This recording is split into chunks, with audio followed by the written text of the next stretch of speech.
Hello traders, Footy Trader here with another set of videos for another weekend.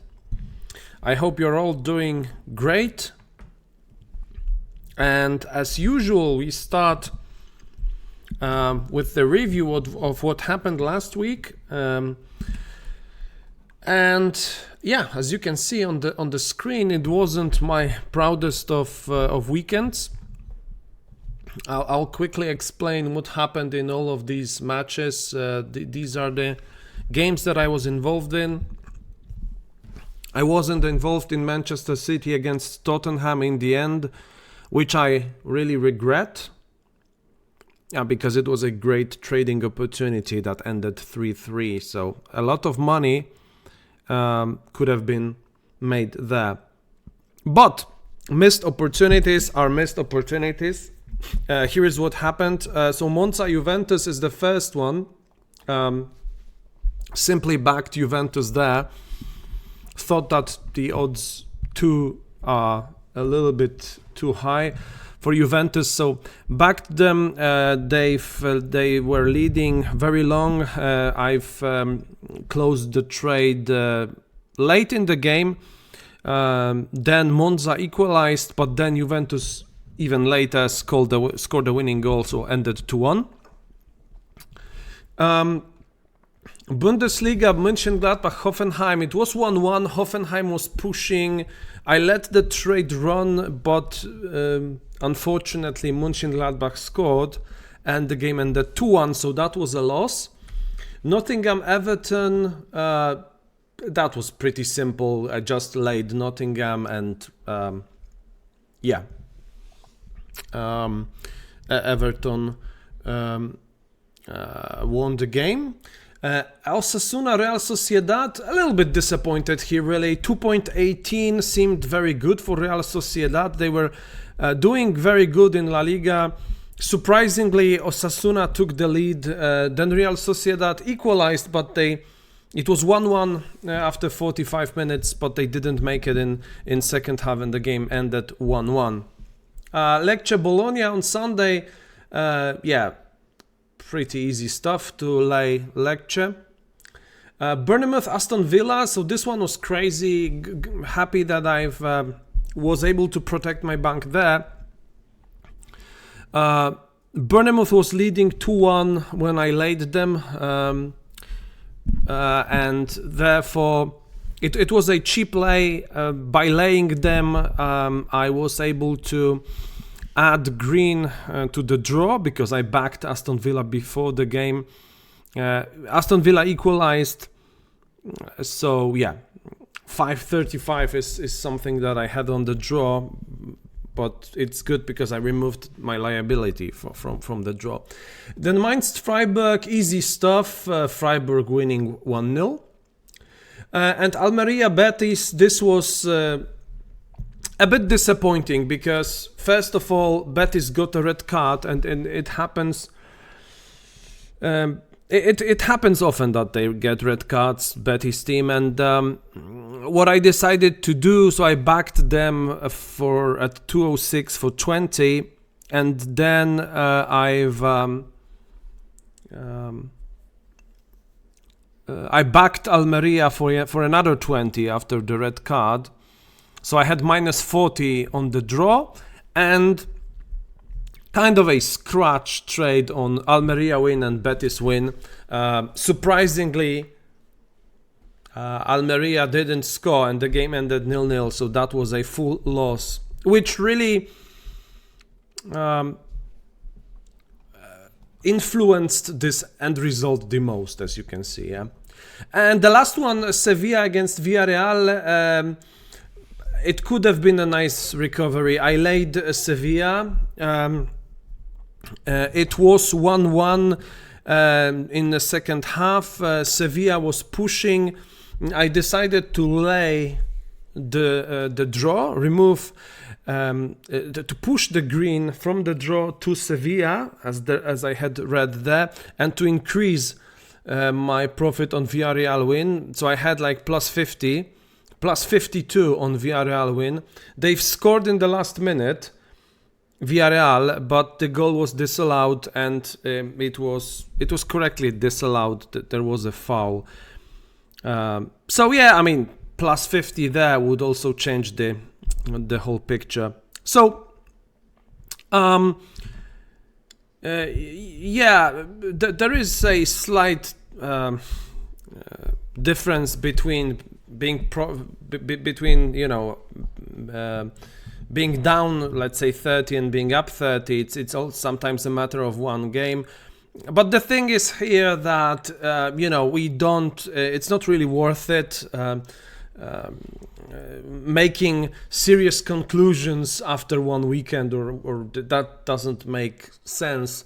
What matters is the long-term effect. This I am confident of, and these, how many, 1 2 3 4 5 6 7 8 9 games, this doesn't change a lot. So we continue this weekend, and this is the Premier League video. So now let's jump quickly to the Premier League. And before I start, remember that the categories, you have to review the categories every week. And for this week, I've changed the categories. A couple of things. So I've increased the category for Everton. And by the way, they defeated Newcastle 3-0 yesterday. And Tottenham was defeated by West Ham 1-2. And I posted a thought on Twitter that those results are a good reminder for us traders that anything can happen really in a football game, and investing your money because you think something will happen, because you think someone will win, is pointless, right? It's all about probabilities. And again, entering the market or not should be purely based on the probability and the value that the market is offering. Because, yeah, I mean, look at yesterday.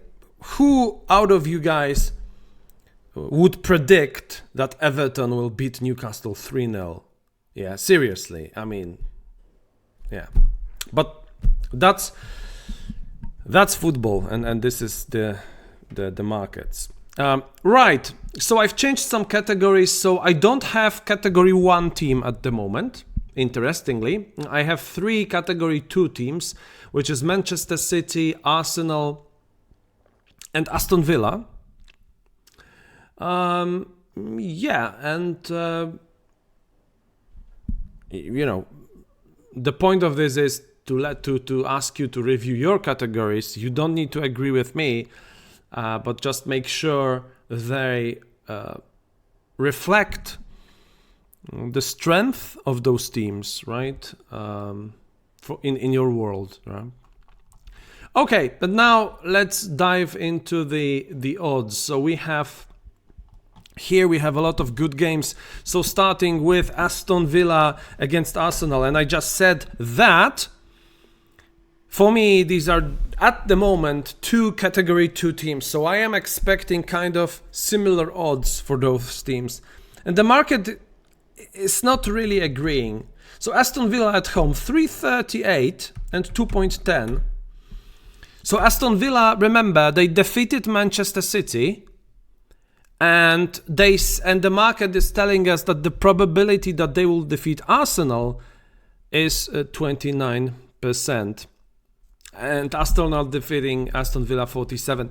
I will add it to the watch list. I think Arsenal odds should be higher here.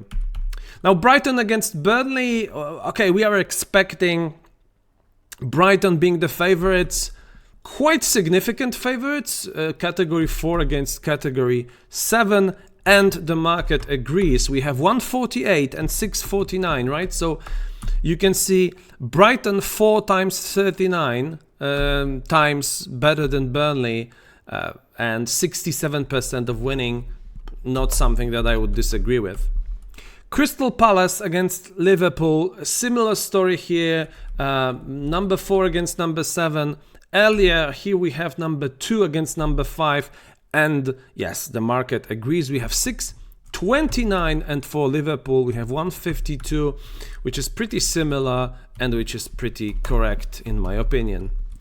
Everton against Chelsea. So Everton, as I've mentioned, I promoted Everton to category 5. Chelsea, category 4.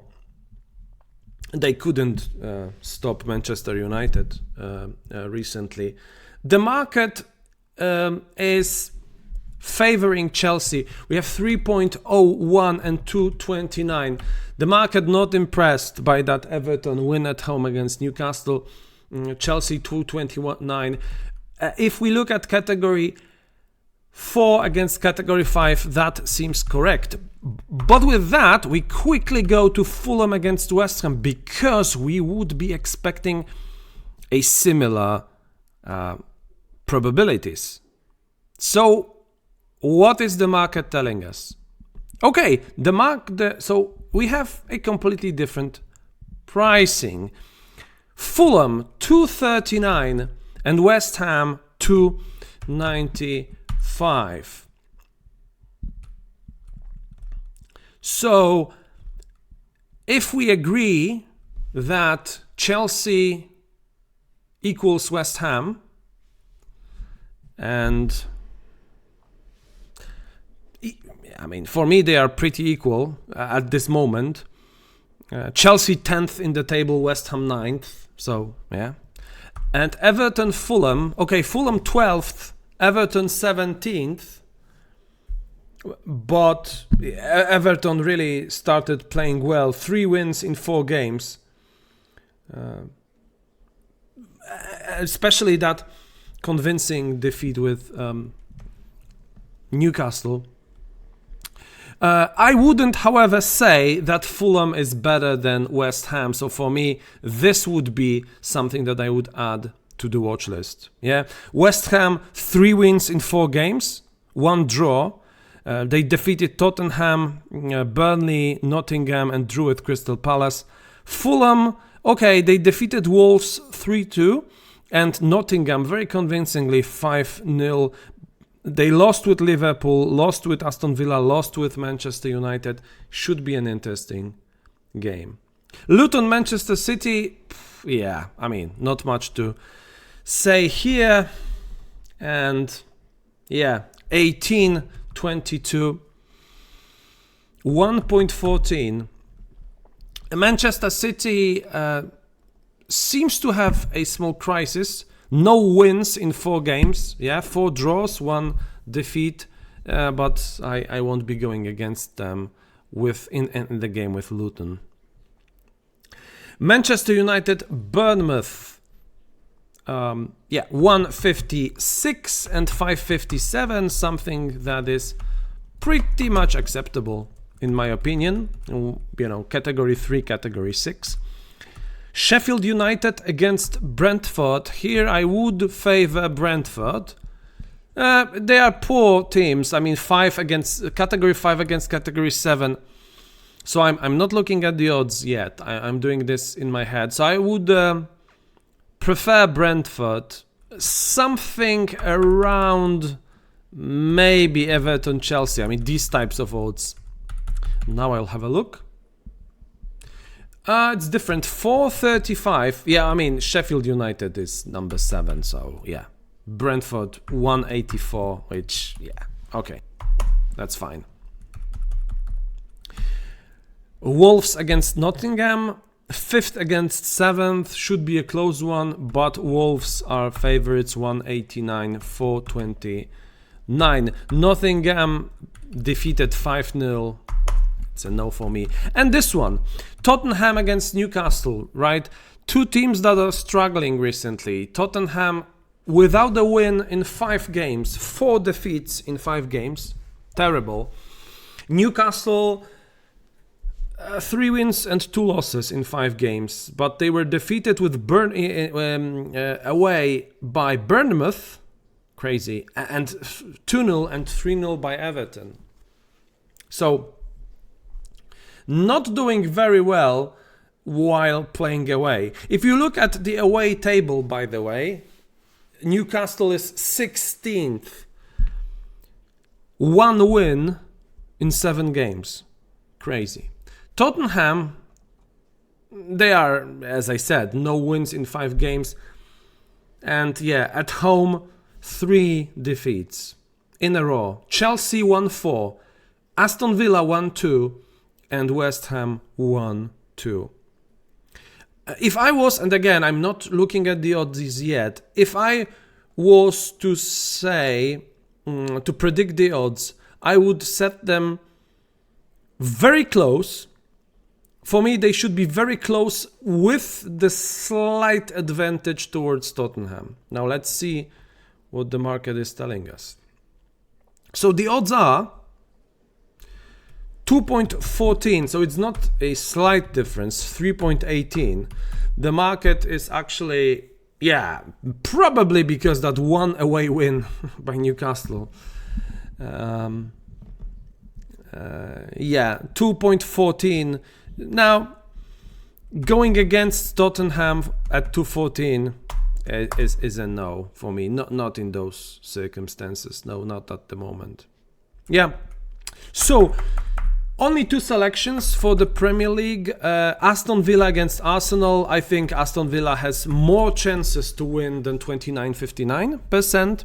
And the other one is West Ham against Fulham. I think that chances of Fulham beating West Ham are less than 41%. Also, I don't think that Fulham is a better team than West Ham. Yeah. So again, I will be happy to see what your thoughts are. I thank you for all your support.